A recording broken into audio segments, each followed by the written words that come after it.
This is AI converted version in Hindi of Yogi Shri Anil Acharya Ji original preaching on 30th May 2025।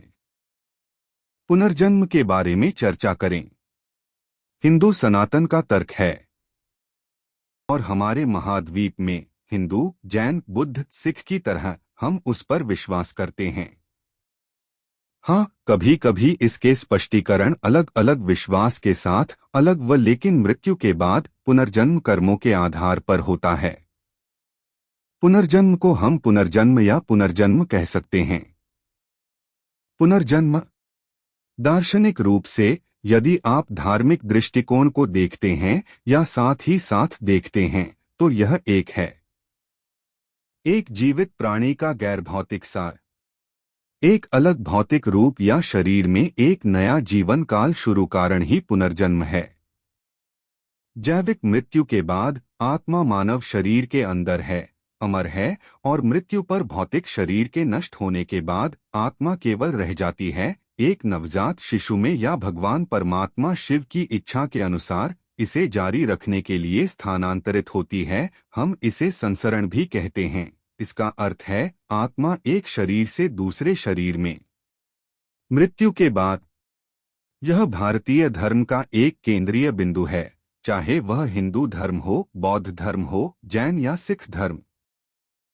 यहाँ तक कि अगर आप महाद्वीप के बाहर विभिन्न धर्मों के विश्वास को देखते हैं, आप देखेंगे कि यहूदी धर्म में, वीका में और अमेरिका के स्वदेशी लोगों में भी, यहाँ तक कि ऑस्ट्रेलियाई आदिवासियों में वे इस पर विश्वास करते हैं।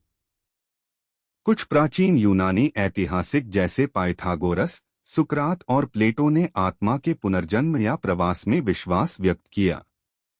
यद्यपि अब्राहम आस्था जो कि इज़राइल से निकले हुए धर्म है, उस पर बहुत विश्वास नहीं करता है। समकालीन पर बहुत सारे ऊर्ध्वाधर हैं जो उनसे निकले हैं।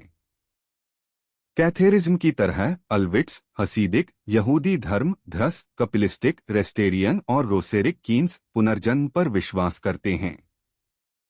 यदि आप रोमन युग में जाते हैं और यदि आप रोमन युग को देखते हैं, यहाँ तक कि नोप्लाटाइजेशन और फिज्म, हेर्मेटिसिज्म, मैनिसिज्म सभी इस पर अपने तरह से विश्वास करते हैं। पुनर्जन्म क्या है?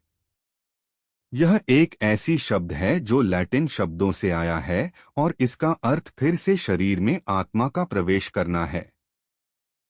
और यह पहलू आत्मा, मन, चेतना या कुछ उत्कृष्ट के लिए सच होगा जो अस्तित्व के एक परस्पर चक्र में पुनर्जन्म लेता है। और यह संप्रवास संस्कृति विभिन्न संस्कृतियों द्वारा विश्वास करते हैं। और हम इसे ईसा से पहले भी देख सकते हैं कि इसे प्रत्येक सभ्यता द्वारा एक अलग तरीके से आसानी स्वीकार किया गया था। ग्रीक में भी वे इसे मेटाम्फिजोसिस कहते हैं। मेटा का अर्थ है परिवर्तन और मफिजोसिस का अर्थ है एक आत्मा को डालना दूसरे शरीर में, और इस शब्द का श्रेय पाइथागोरस एक अन्य ग्रीक को दिया जाता है, पॉलीजेनेसिस। इसे कहते हैं नया जन्म लेना। पुनर्जन्म भी यही शब्द है। भारतीय धर्मों में पुनर्जन्म की चर्चा विभिन्न शब्दों के साथ की गई है। इसे संस्कृत में पुनर्जन्म कहा जाता है, पुनर्जन्म और प्राचीन संस्कृत, हिंदू धर्म, बौद्ध धर्म और जैन धर्म में पुनर्वती, पुनर्राजती, पुनर्जीवतु, पुनर्भाव आदि विभिन्न शब्दों का उपयोग किया जाता है। हम के ये धर्म हिंदू सनातन, साथ ही अन्य रोमन, यूनानी, यहाँ तक कि मिस्र में, यहाँ तक कि इनका सभ्यता में भी मानते हैं कि यह एक चक्र है और यह अंतहीन है।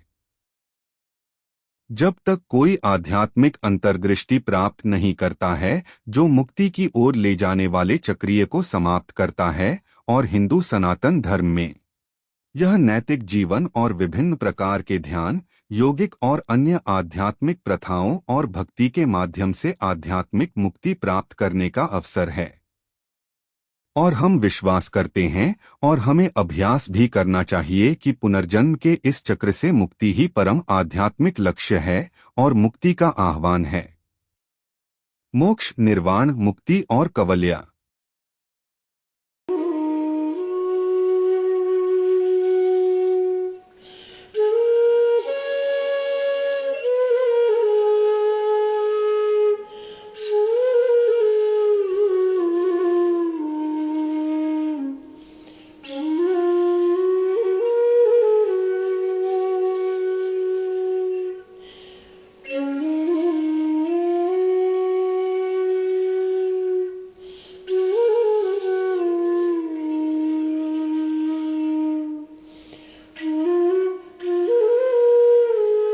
भगवान धाम संस्था को लाइक करें, शेयर करें, सब्सक्राइब करें और इसी तरह के और भी भक्ति विचार देखने के लिए जुड़े रहें। भगवान धाम से अपने विचार कमेंट बॉक्स में जरूर भेजें।